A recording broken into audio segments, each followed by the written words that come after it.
Um grego erótico, Paulo Freire.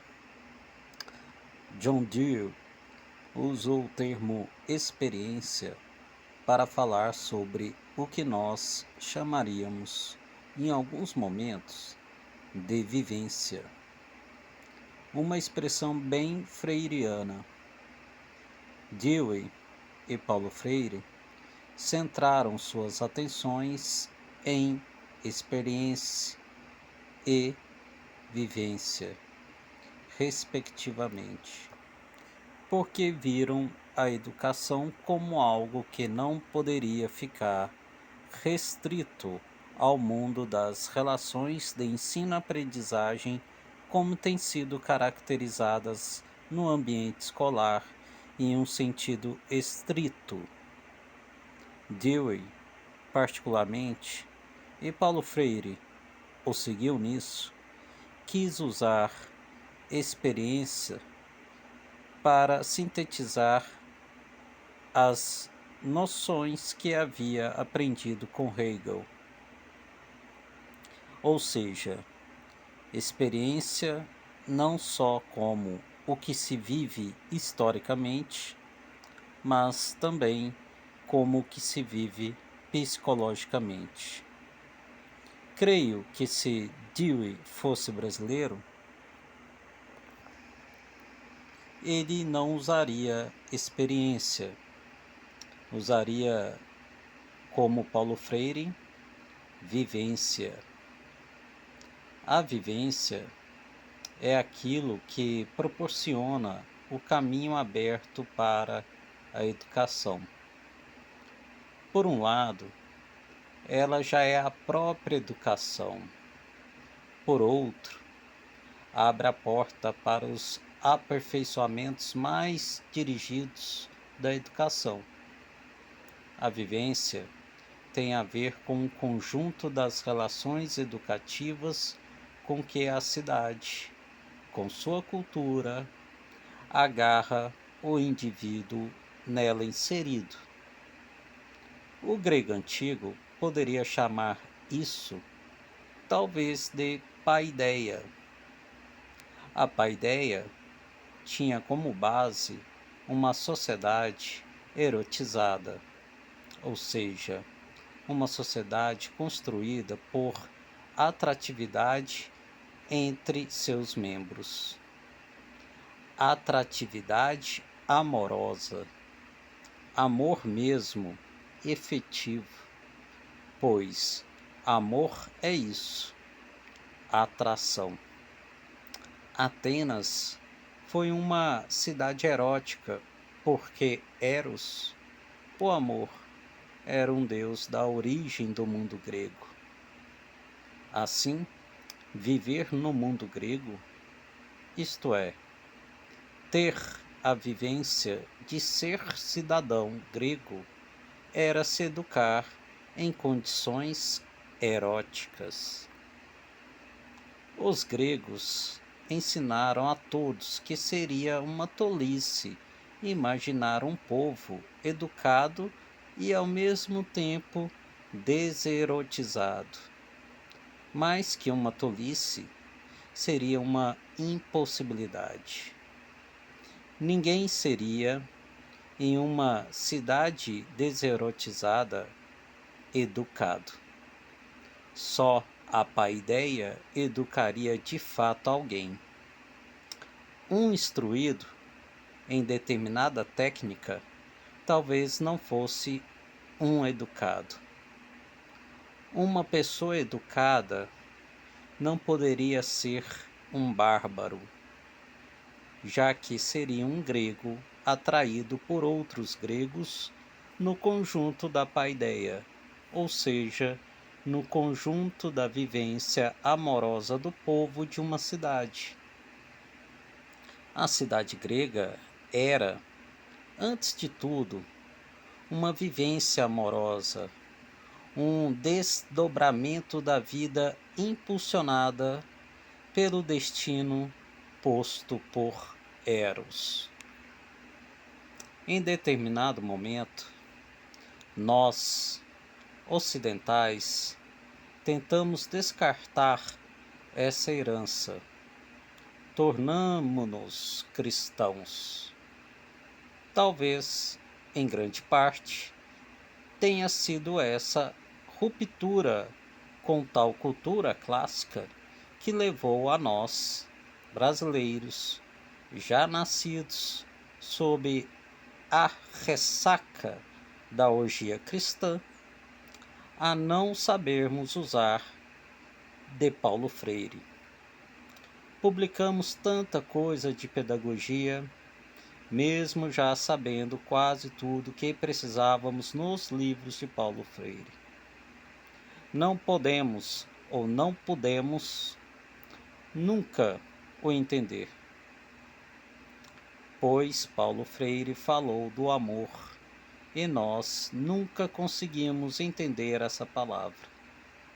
O amor cristão, de um lado, e a nossa separação entre amor e sexo, de outro lado, fez com que não pudéssemos nunca compreender os conceitos básicos da história da educação. Lemos e relemos sobre a paideia e não entendemos. Assim, quando escutamos Paulo Freire falar da educação como algo que tinha de contar com vivências e estas, por sua vez, embalarmos em relações amorosas, ficamos atônitos. Estaria Paulo Freire falando de educação? Não estaria ele, nessa hora, sendo apenas ridículo? Sim, pois quem fala de amor, no fundo, não é ridículo? Foram os que tomaram a pedagogia do amor de Paulo Freire como sendo igual a formulações piegas que resolveram importar até de países com maior fracasso escolar que o nosso, uma literatura para nos guiarmos aqui. É como se fôssemos subdesenvolvidos em pedagogia, só porque nossa educação vai mal. Ora, somos subdesenvolvidos em educação, mas não em pedagogia. Em pedagogia somos os melhores. Quem seria melhor que nós se temos Paulo Freire? Freire falava em amor como quem fala no fio erótico que percorre toda a paideia, e não em um amor como algo semelhante a colocar afetividade no ato pedagógico. Não era nada disso. Ele dizia que a educação tinha sua amorosidade no mesmo sentido que Platão mostrava Eros na base de toda a possibilidade de construção cultural para o grego. Freire navegou em nossa cultura por meio de vertentes cristãs e isso o atrapalhou. Os cristãos de esquerda nunca conseguiram entender o amor como Eros, sempre o entenderam como ágape. Então, não podiam mesmo acompanhar Freire sem o mutilar. Ajudaram a espalhar o nome de Paulo Freire como quem espalha o nome de um herói. Mas um herói sem heroísmo, pois sempre levaram a bandeira de Freire sem levar sua doutrina. Foi uma pregação ou vazia ou errada. A matriz de Freire era Hegel, e por isso mesmo tinha um forte traço com o mundo clássico, o mundo grego da paideia. Afinal, a Bildung, na boa tradição alemã, tinha lá seu pé na paideia. Paulo Freire foi desvinculado disso tudo, trazido para o interior da educação escolar, diminuído por professores de didática de cabeça pequena ou por militantes políticos de cultura dura. Quiseram fazer de Paulo Freire um pedagogo. E isso no sentido técnico da palavra, alguém que deveria entender de educação como se fosse uma relação entre professor e aluno, de modo a fazer deste último, por meio de técnicas, um instruído. Ora, Freire até tentou usar a terminologia pedida e chegou mesmo a acreditar que podia fazer alguma coisa pela escola e pela instrução, mas não podia. A educação para Paulo Freire, quando ele ainda era um discípulo de Dewey, podia ter algo a ver com a escola. No entanto, Paulo Freire, na sua invenção própria, não podia entender a educação senão como um processo de integração de indivíduos e grupos em um contexto cultural e político.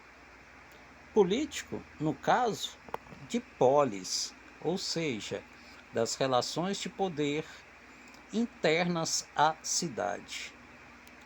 Paulo Freire via a educação se efetivando à medida que o Eros grego pudesse alimentar a paideia e tornar cada jovem grego autêntico participante dos ginásios, da pederastia, do exército, da ágora, dos círculos filosóficos e tudo mais.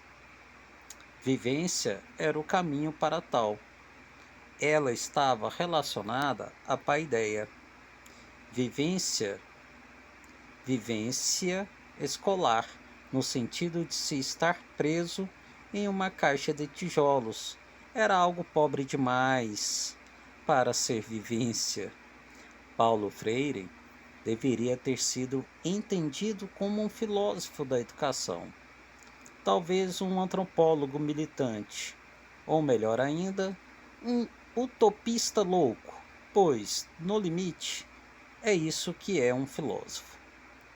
No entanto, ele estava em um país em que a pedagogia foi se institucionalizando de modo cada vez mais distante da própria riqueza cultural, cada vez mais crente no milagre das técnicas e métodos. E, assim, logo ouvimos falar, não em vivências, não em paideia, mas em método Paulo Freire. A essa altura, começamos a nos preparar para não entender mais nada de Freire. E, então, desestimulados, teríamos mesmo de achar que deveríamos ler coisas de outros países. Não deveríamos, não em pedagogia, mas, depois da besteira que fizemos de jogar Paulo Freire fora, foi o que restou para nós: importar o lixo, já que o luxo nós não soubemos usar.